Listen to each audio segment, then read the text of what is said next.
नमस्कार, एक बार स्वागत है आपका आवाज़ अड्डा वीकेंड स्पेशल में। और हमने डिस्कस किया, चर्चा किया कि मल्टी बैगर स्टॉक चुनना बहुत मुश्किल नहीं है। आप थोड़ी सी मेहनत करें, थोड़े से रूल्स फॉलो करें तो मल्टी बैगर स्टॉक को चुना जा सकता है। तो हमने एक लंबा एपिसोड इसमें किया जिसमें मल्टी बैगर कैसे चुना जाए, क्या क्या ध्यान रखा जाए, ये आपको सिखाने की कोशिश की।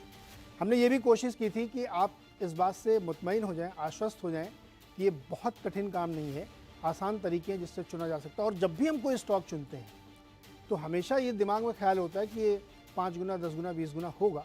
अब वो अलग बात है कि वो 20% चला या 30% चला, तो उसका दोष अपने सिलेक्शन प्रोसेस को देना चाहिए, ना कि अपने इस थ्योरी को कि मल्टी बैगर चुना नहीं जा सकता। एक रिकैप दिखाते हैं आपको कि हमने पिछले हफ्ते क्या डिस्कस किया था, जिससे आपको अंदाज़ा लगे। और फिर आज जो आप लगातार ट्विटर पे मुझसे पूछ रहे थे कि तरीका तो बता दिया लेकिन अब मल्टी बैगर ही बता दो। हालांकि प्रॉमिस ये था कि आपको खुद सीख के ढूंढना है, लेकिन चलिए पहली बार ही हम कर रहे हैं तो इसलिए इस बार हम आपकी मदद करेंगे, आपको मल्टी बैगर स्टॉक्स बताएंगे आज के शो में। लेकिन पहले देखिए हमने क्या डिस्कस किया था, एक रिकैप दिखाते हैं आपको। मल्टी बैगर स्टॉक कैसे चुना जाए, आज इस सबसे बड़े सवाल का जवाब ढूंढने की कोशिश करते हैं। और मुझे विश्वास है कि शो खत्म होते होते मैं आपको कन्विंस करा दूंगा कि मल्टी बैगर ढूंढना पॉसिबल है, बिल्कुल पॉसिबल है, असंभव कुछ भी नहीं है। स्मॉल कैप से आ सकता है, बड़े कैप से भी आ सकता है। और हमने देखा है कि डिफरेंट इन्वेस्टर्स अपने डिफरेंट स्टाइल से लेके मल्टी बैगर चुनते हैं और सारे फॉर्मूले चलते हैं। तो सबसे पहली चीज सबसे ज्यादा रिक्वायर्ड है देन एनीथिंग एल्स जो भी हम सारे पैनलिस्ट रिकमेंड करें वो होता है टाइम।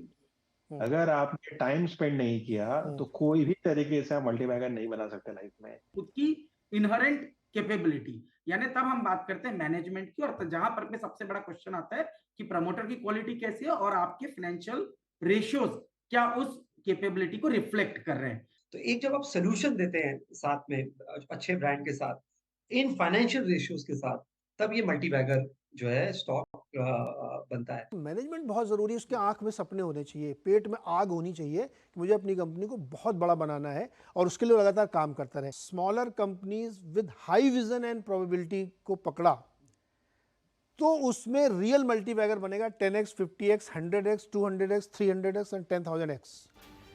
तो ये हमने कोशिश की थी, रिकैप आपको दिखाया कि आप ढूंढ सकते हैं किन किन पैरामीटर्स में, जिसमें कुछ चीज़ें बहुत महत्वपूर्ण हैं जो आपने सुनी थी पिछले शो में। आप जाके दोबारा से वो शो देख सकते हैं, इस शो को देखने से भी पहले या बाद में भी देख सकते हैं कि आपको चुनने के तरीके क्या रखने। साथ ही कुछ चीज़ें जैसे कैपिटल एलोकेशन बहुत ज़रूरी है। मान लीजिए आपने कोई बहुत अच्छा स्टॉक ढूंढ ही लिया और आपने उसके 5 शेयर खरीदे, अब वो 5 गुना भी हो गया ना तो आपको कुछ पैसा नहीं बनेगा, अफसोस करेंगे कि। तो कैपिटल एलोकेशन बहुत ज़रूरी है।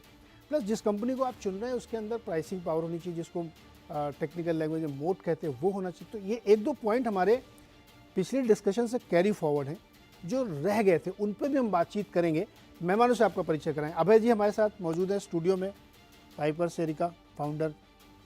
साथ ही हमारे साथ आशीष चतुर्मोता जी हैं, जेम फाइनेंशियल्स के फंड मैनेजर हैं, और अभिषेक अग्रवाल जी रॉकस्टार कैपिटल के। आप सबका सर बहुत बहुत स्वागत है। गुरमीत जी आज चूँकि ट्रेवल कर रहे हैं तो वो हमारे साथ अवेलेबल नहीं हो पाएंगे, उनको किसी दिन और पकड़ेंगे तो मल्टी बैगर तो लेंगे, वादा तो वादा है, वो सब पूरा करना पड़ेगा। इससे पहले कि हम आप लोगों से स्टॉक पे डिस्कस करें कि कौन से स्टॉक मल्टी बैगर हो सकते हैं, 2 पॉइंट मुझे और आपसे डिस्कस करने। कैपिटल एलोकेशन कितना इंपॉर्टेंट है भाई जी? ये बहुत बहुत इंपॉर्टेंट है। मैं कहूँगा जितने पैरामीटर्स हम देखते हैं, कैपिटल एलोकेशन एक ऐसी चीज़ है जो 2 चीज़ें आपको बताता है। एक तो जो मैनेजमेंट है वो कितना इंटेलिजेंट है और उसका बिजनेस में कितना कॉन्फिडेंस है। जो ग्रोथ बिजनेसेस होते हैं, जो मल्टी बैगर्स बनते हैं, वो कोशिश करते हैं कि ज़्यादा से ज़्यादा कैपिटल अपने बिजनेस में डिप्लॉय करें क्योंकि उनको दिख रहा है ग्रोथ। जो कंपनीज ग्रो नहीं कर रही हैं वो स्टेडी स्टेट पे हैं, वो कैपिटल वापस करते जाते हैं। तो वो डिफरेंस दिखता है कि कैपिटल एलोकेशन जो कैपिटल बन रही है बिजनेस में वो कहाँ जा रही है। दूसरा एक ये भी दिखाता है कि जो मैनेजमेंट का इंटेंशन क्या है, क्या वो शॉर्ट टर्म अपसाइड के लिए जा रहे हैं या लॉन्ग टर्म के लिए इन्वेस्ट कर रहे हैं। क्योंकि कई मैनेजमेंट जो होते हैं अच्छे, जिनका लॉन्ग टर्म पर्सपेक्टिव होता है, वो कैपेक्स में जिसका अभी रिटर्न नहीं मिलेगा, साल 2 साल 3 साल बाद मिलेगा, उस पर फोकस करते हैं। तो एक तो जो कैपिटल एलोकेशन और क्वालिटी ऑफ कैपिटल एलोकेशन, ये 2 चीज़ें देखनी बहुत ज़रूरी है मल्टी बैगर्स के लिए। क्योंकि जो आप कैपिटल आज एलोकेट कर रहे हैं उसका कंपाउंडिंग रिटर्न आपको 2, 3, 4, 5 साल बाद तक मिलता रहेगा। तो इसके लिए कैपिटल एलोकेशन मुझे लगता है बहुत ही एक इंपॉर्टेंट चीज़ है इन्वेस्टर्स को देखना।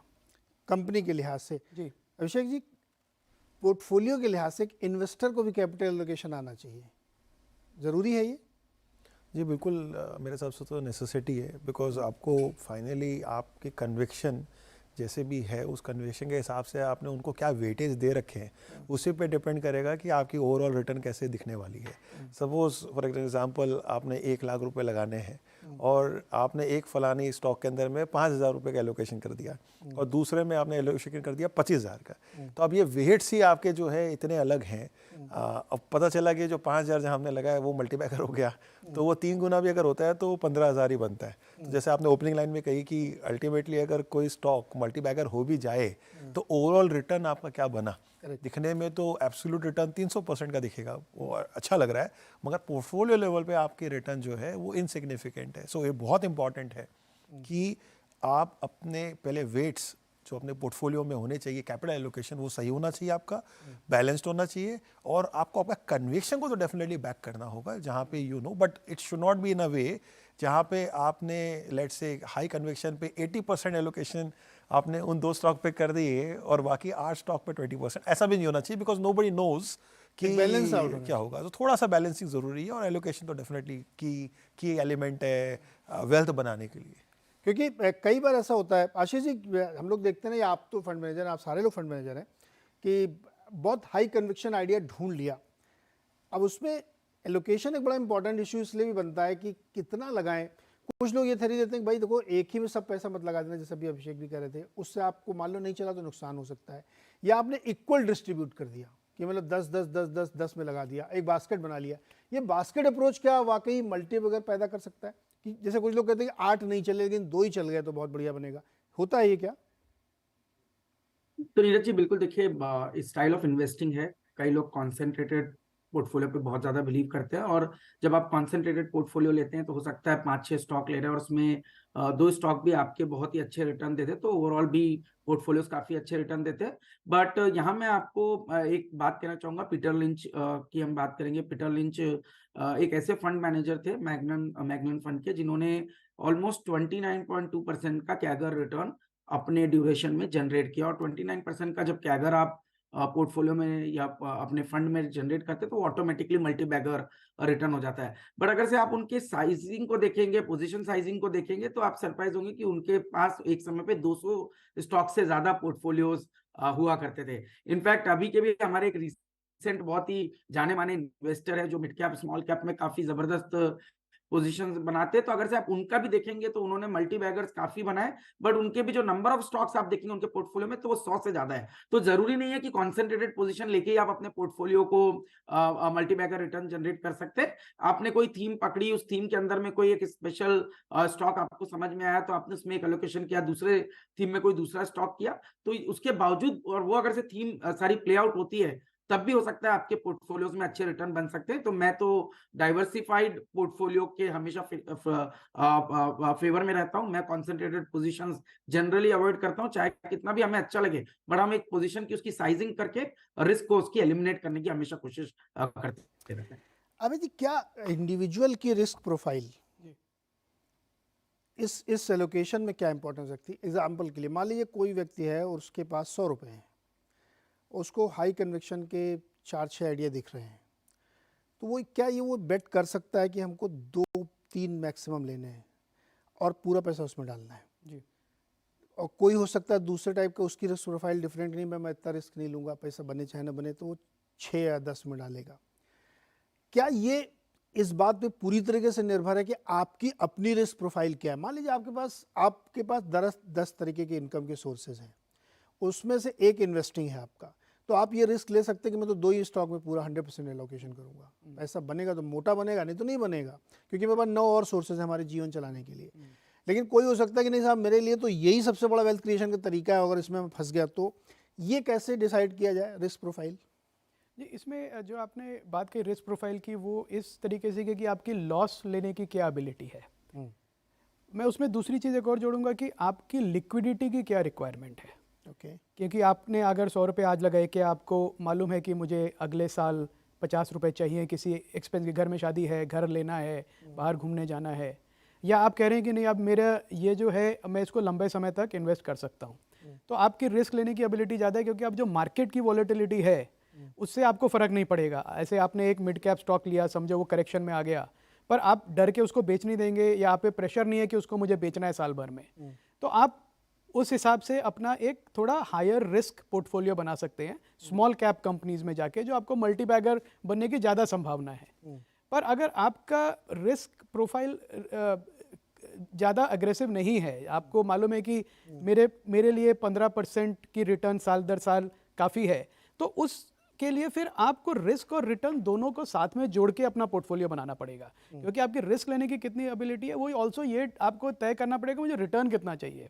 मतलब या तो आप कहें कि रिटर्न तो मेरे को इन्फिनिट चाहिए, इतना चाहिए कि मेरे को ही नहीं मालूम कितना चाहिए, फिर आप उसको उनको ये शोध होने की ज़रूरत नहीं है। पर जो चाहते हैं कि बैलेंस करके कि हाँ चलो मेरे को 20% रिटर्न बनाना है, या मेरे को 15%, 18%, 25%, तो उस हिसाब से वो अपना पोर्टफोलियो कंस्ट्रक्ट कर सकते हैं। थोड़े small caps, aggressive, large caps, mid caps बना के एलोकेट करके वो अपना एक बैलेंस पोर्टफोलियो बना सकते हैं। तो I think risk profile, return profile दोनों साथ में जाते हैं, और उसके साथ एक लिक्विडिटी प्रोफाइल, वो तीनों चीज़ें ज़रूरी हैं नीरज जी देखना। आप किस तरह से समझाते हैं अपने निवेशकों को कि भैया क्या प्रोफाइल बना के चलो? तो नीरज जी, मुझे लग रहा है कि अभय जी ने जो अभी पॉइंट बताया वो एकदम सटीक है, बिकॉज फैक्ट रिमेंस कि ये इंडिविजुअली काफ़ी डिपेंड करता है। देखिए, एक होता है स्टॉक आइडियाज़ पर हम डिस्कस करते हैं, स्टॉक एक अपने आप में एक इनहेरिटेंट रिस्क लेके चलते हैं। ये मैं मानने को तैयार नहीं कि आपने कोई लार्ज कैप में लेट से कोई थ्योरेटिकली कोई स्टॉक आपने ले लिया, लेट से SDFC या बजाज या कोई भी नाम, वो कम रिस्क है, और कोई दूसरा जो स्टॉक है वो कोई छोटा है साइज़ में, तो वो रिस्क है। 2020 के टाइम पे हमने देखा है कि प्रोमिनेंट से प्रोमिनेंट स्टॉक भी 50% से करेक्ट हो गए थे एक ही साल के अंदर में, जो कि unheard and probably never seen kind of है। तो मुझे लग रहा है कि स्टॉक स्पेसिफिक अगर आपने एक बार आपने मन बनाया कि मुझे लिस्टेड इक्विटी मार्केट में पोर्टफोलियो बनाना है, तो वो रिस्क तो आपकी बन गई है। अब मानसिक यही है कि भाई आपकी एलोकेशन आपको आपके रिस्क प्रोफाइल के हिसाब से और आपकी लिक्विडिटी के नीड के हिसाब से कैसे बनाना है। मैं हमेशा ये रिकमेंड करता हूँ कि चाहे आप मार्केट के पार्टिसिपेंट एज अ रिसर्च जिसकी है, या जिन्होंने एक्सपीरियंस गेन किया हुआ है, वो हो सकता है कि थोड़ा सा कॉन्सेंट्रेटेड बना सकते हैं अपना। जब मैं कॉन्सेंट्रेटेड कहता हूँ, मेरा मतलब है कम से कम 15 से 20 स्टॉक तो होंगे उनके पास। तो ये 2, 3, 4 स्टॉक वाली थियरी जो है वो मैं उसको सपोर्ट नहीं करता, नॉट बिकॉज कि कॉन्फिडेंस क्राइसिस है, बट बिकॉज एक होता है कि भाई हमको कुछ चीज़ें रिस्क भी बैलेंस करके करना होता है। आप रिस्क को अनलिमिटेड लेके नहीं कर सकते, क्योंकि अनलिमिटेड रिस्क का मतलब यही होता है कि फिर आप 100% गलतियाँ करोगे और पैसे नहीं बना पाओगे। और इसलिए बहुत सारे लोग इक्विटी मार्केट्स को नेगेटिव समझते हैं, बिकॉज उनको ये रिस्क मैनेज करना नहीं आता है। सो आई बिलीव कि एटलीस्ट आपके पास एक डिसेंट पोर्टफोलियो होना चाहिए। और अगर आप थोड़े से कंजर्वेटिव हैं, आप नहीं चाहते कि भाई मैं एक बहुत बड़ी वॉलेटिलिटी को देखूं, तब मुझे लगता है ऐसे इन्वेस्टर्स के लिए तो ETF बेस्ट है, या म्यूचुअल फंड्स हो गए, जैसे कि वहाँ पे इन्फॉर्म्ड फंड मैनेजर्स पोर्टफोलियो बनाते हैं। रिस्क ले लेकिन मैनेज कर, मतलब जैसे बैंकर जो है ना सबसे बढ़िया उसका काम है रिस्क मैनेज करना। बिल्कुल। Banking is all about lending, हाँ लेंडिंग का बिजनेस पूरा वही है ना। रिस्क जितना अच्छा मैनेज कर लोगे उतना अच्छा बैंक आप चलाओगे। वैसी कुछ मेंटालिटी इन्वेस्टर की होनी चाहिए। तो 2 पॉइंट हमने इसलिए डिस्कस किए कि जब आप निवेश करने जाते हैं तो आपका अपना एलोकेशन कैसे आप करें, और प्लस आपकी अपनी रिस्क प्रोफाइल क्या, ये आपको इंडिविजुअली जानना बहुत ज़रूरी है। अदरवाइज आप बहुत वेल्थ क्रिएट नहीं कर पाएंगे। अब ज़्यादा समय नहीं लेते हैं लोगों का पेशेंस टेस्ट हो रहा होगा कि ये लोग जो ज्ञान दे रहे हैं इसका कोई मतलब नहीं, काम की बात बताओ। तो सर काम की बात पहली क्या है जी? पहले मेरा डिस्क्लेमर है कि हम स्टॉक्स डिस्कस करेंगे, तो ये स्टॉक्स हमारे पोर्टफोलियो में भी हैं, बाय रिकमेंडेशन नहीं है। हमारा डिस्कशन हो रहा है कि मल्टी बैगर्स का कंटिन्यूएशन की तो उदाहरण है उसके, पर ये कंपनीज को हम जानते हैं तो इसलिए और पोर्टफोलियो में है, तो ये मैं डिस्क्लेमर लगाना चाहता हूँ। तो नीरज जी, मेरा एक फ्रेमवर्क से बात करूँ तो एक मैं ये देखता हूँ मल्टी बैगर डिसाइड करने के पहले कि इसमें साइज़ क्या है अभी कंपनी का, उसका, क्योंकि एक लेवल पे कंपनी आ गई कि अपना बिजनेस प्लान उसने प्रूव कर दिया है, पर ग्रोथ कर्व पे अभी पूरी नहीं पहुंची है, मैच्योर नहीं हुआ है बिजनेस। अभी आप उसको पॉइंट A पे ले रहे हैं जहाँ पे वो पहुंचा है ये दिखा के कि मेरा बिजनेस अच्छा है, मैं कर सकता हूँ, मैंने डिस्ट्रीब्यूशन बना दिया है, मेरा प्रॉफिटेबल बिजनेस है और इस बिजनेस को मैं ग्रो करूँगा। तो मैं उस लेवल पे उस बिजनेस को कैच करना चाहता हूँ पॉइंट A पे। दूसरा, फिर मैं देखता हूँ कि इसमें जो एग्जीक्यूशन कैसे होगा। ये तो हो गई बात कि आप पॉइंट A से पॉइंट B तक आप राइड करना चाहते हैं, पर आप वो रास्ता तय कैसे करेंगे। वो रास्ता तय करने के लिए 2 चीज़ें मैं देखता हूँ। एक जो है जो मैनेजमेंट है पहला स्टॉक भी बताइए, हाँ, पहला स्टॉक है इसी कॉन्टेक्स्ट में हम तो लोग। उसी कॉन्टेक्स्ट चलिए हम लेते हैं स्पंदना स्फूर्ति, माइक्रो फाइनेंस कंपनी है, लिस्टेड, मिड कैप कंपनी कह सकते हैं, मेरे ख्याल से शायद 7,000 करोड़ का मार्केट कैप होगा उसका। सो उसका मैं उदाहरण देता हूँ कि एक माइक्रो फाइनेंस जो स्पेस है वो इतना बड़ा है और बड़ा हो रहा है, और वो इसलिए क्योंकि जो देश का जीडीपी बढ़ेगा वो एक जो पिरामिड का हम ऊपर के लेवल पे जाएं जहाँ पे सिक्योर्ड बोरोअर्स हैं, आपके जैसे लोग, मेरे जैसे लोग, अभिषेक के जैसे लोग, जो बैंक्स के साथ रिलेशनशिप है, बैंक कहता है कि अच्छा क्रेडिट है, इनको हम जानते हैं, अच्छा कमाते हैं, तो इनका एक ट्रैक रिकॉर्ड है, तो हम इनको पैसा दे देंगे। पर एक बॉटम ऑफ पिरामिड, एक बड़ी संख्या है, जनसंख्या है, जो बिजनेस करना चाहते हैं, एंटरप्रेन्योर, माइक्रो एंटरप्रेन्योर्स हैं, जॉब नहीं लेना चाहते या नहीं मिलते हैं, खुद करना चाहते हैं, पर उनको कैपिटल कहाँ से मिले, कौन देगा उनको? या तो अनऑर्गेनाइज सेक्टर में जाके जो हर गांव में साहूकार होते हैं उनसे लें और उनके मनमर्जी से चलें, या फिर ये माइक्रो फाइनेंस कंपनीज जो हैं वो उनको सपोर्ट करें इन अ रेगुलेटेड एनवायरनमेंट। आरबीआई की रेगुलेटेड है, ये शैडो बैंकिंग नहीं है ये, तो आरबीआई रेगुलेट करता है, वो हर इनको ऑडिट करता है, इनका परफॉर्मेंस देखता है, मैनेजमेंट जो सीईओ है उसको अप्रूव करता है, तब ये कंपनीज आगे बढ़ती हैं। तो माइक्रो फाइनेंस का जो स्पेस है उसका मुझे लगता है अगले 5-10 साल में फिनोमिनल ग्रोथ होने वाला है, क्योंकि हमारे जो देश में एंटरप्रेन्योरशिप है वो सिर्फ ऊपर तक नहीं, स्टार्टअप लेवल इंडिया पे ही लिमिटेड नहीं है, गांव-गांव में है। स्पंदना स्फूर्ति का मैनेजमेंट में मुझे इसलिए कॉन्फिडेंट है क्योंकि इससे बड़ा बिजनेस बना के आए हैं।